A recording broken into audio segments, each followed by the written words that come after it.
This right here, it's coming to Canada, so stay tuned to see what American Express has in store. Hey guys, how's it going? This is Daniel, TheLandMiler, and today we're going to be talking about the revamped American Express Gold Card and the release of the American Express Rose Gold. We'll be going over the earn rates, new additions, and benefits, and whether or not this card deserves a spot in your wallet. If you're new to the channel, I talk about credit cards, how to fly the world in first class using your points and miles. So if you do want to change your travel game, go ahead and give this video a quick thumbs up and subscribe to the channel to stay updated on any further updates.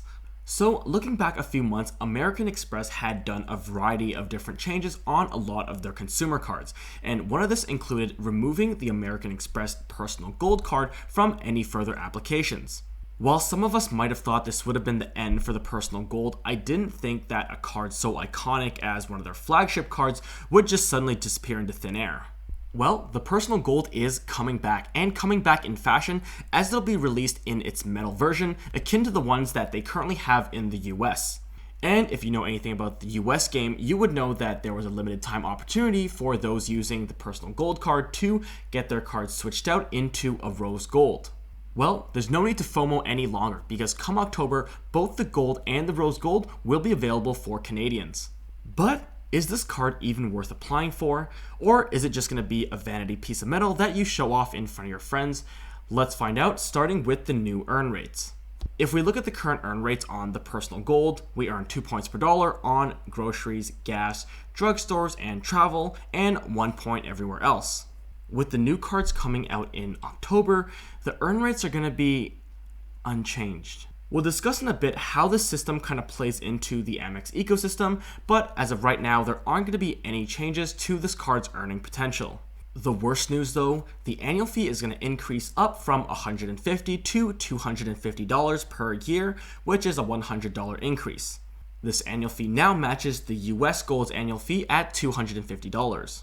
We've been seeing a lot of annual fee increases on both the US and the Canadian side, so this $100 increase on the Personal Gold doesn't really surprise me. But with these annual fee increases, we've usually seen American Express push out either credits or offers that either match or exceed the value of the annual fee increase.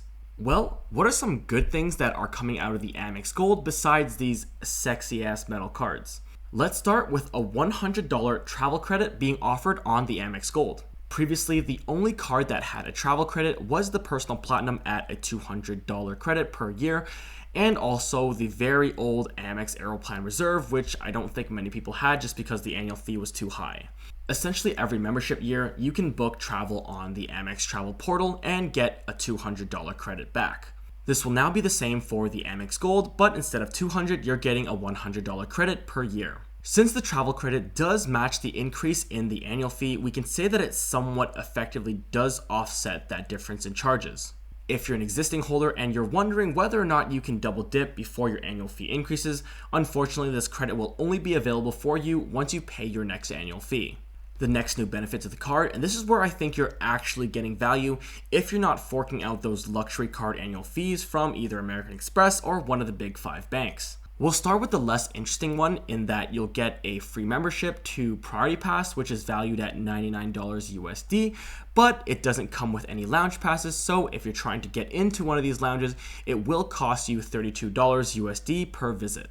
However, the Gold is now offering 4 complimentary lounge passes into Plaza Premium lounges, and here's why it's going to be a real perk. Earlier in the year, Plaza Premium had actually pulled back their lounge accesses to both Priority Pass and Lounge Key, essentially the 2 big boys when it comes to worldwide lounge access. This meant that all of the cards that did offer Priority Pass and as a result Plaza Premium now didn't have a good lounge solution for places like Toronto Pearson. This is also why I mentioned paying out those luxury annual fees, because cards like the Personal Platinum card actually did have an exclusive pass to get into Plaza Premium. If you're holding on to the Aeroplan Reserve, you could also make do with getting into the Maple Leaf Lounge.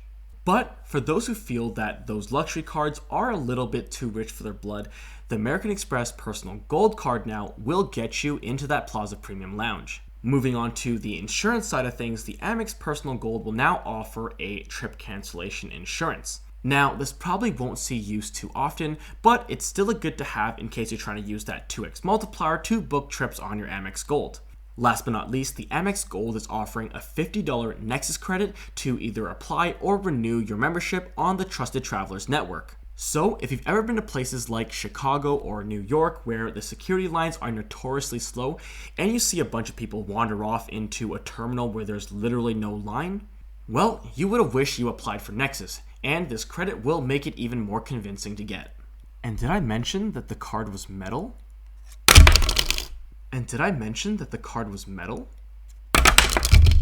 If I were to take an overall view of this card, I would say the changes are generally on the positive side. Despite the annual fee increasing to $250, the annual travel credit of $100 essentially offsets it, so the effective annual fee is still $150. The card still does have a 2x multiplier at drugstores, where most other cards wouldn't have that multiplier, and it also does have that Plaza Premium Lounge access for those who don't have it.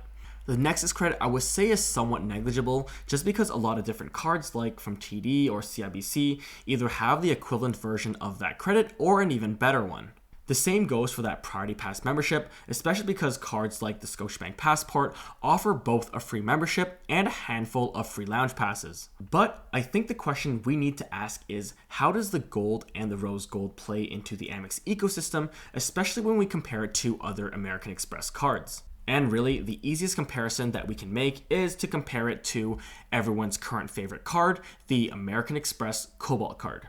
With its monthly fee going up from $10 a month to $12.99, the effective annual fee of the Amex Cobalt is $156, pretty much close to the effective annual fee of the Gold or the Rose Gold at $150. With the new August changes, the MR Select points that you get from the Cobalt will work the exact same way as the full-fledged MR points from the Gold or Rose Gold. So, from a purely value perspective, there really is no difference between the points from the two programs. From a purely earn rate potential, the 5x multiplier on the Cobalt for both dining and groceries massively outweighs the 2x on the Gold, even though there's a few other categories. Despite the Gold having a 2x multiplier on drugstores, it's hard to imagine that most consumers would be spending more money at drugstores than they would doing groceries and eating out. And depending on your spending, this could be a difference of tens of thousands or over 100,000 points if dining and groceries plays a big part in your day-to-day expenses. Now, the Gold will make up for part of this with its Nexus credit, the Plaza Premium Lounge access, and a flashy new metal card, but if vanity is not part of your credit card goals, then I think the Cobalt is really the undisputed winner here. If we look down south to our friends in the US and look at their own Rose Gold card, we can see that it earns 4 points per dollar on groceries and dining, 3x on travel, and this really does look like a version of our Cobalt card. We won't get too into details about the additional transfer partners that the US American Express program has, but it seems like if you're willing to fall for the vanity aspect of the Rose Gold, you're going to end up missing out on a lot of points. But if you are looking for a multi-card portfolio, both with high earn rates and lounge access without forking over that $600-700 annual fee per year, then holding both the Gold or Rose Gold and the Cobalt card could be a great option as well. If you're interested in becoming one of the first people to apply for the Gold or the Rose Gold card in Canada, they currently have a waitlist. And that's not all. Those on the list will earn an additional 5,000 bonus MR points when they do sign up when it's released. Unfortunately though, there hasn't been any news as to what that new sign-up bonus will be. I'll have a link for you in the description box below, and a general link if you want to apply for some of American Express's current top offers. My question for you this time is, do you think the Gold or the Rose Gold is worth it to apply for? And if you were to apply for it, would you be choosing the Rose Gold or the regular Gold? Let me know in the comments below. And again, if you are new to the channel and would like to stay tuned and support, definitely give this video a quick thumbs up and subscribe to the channel for even more travel hacking content. That's all for today, and I'll see you guys in the next video. Peace.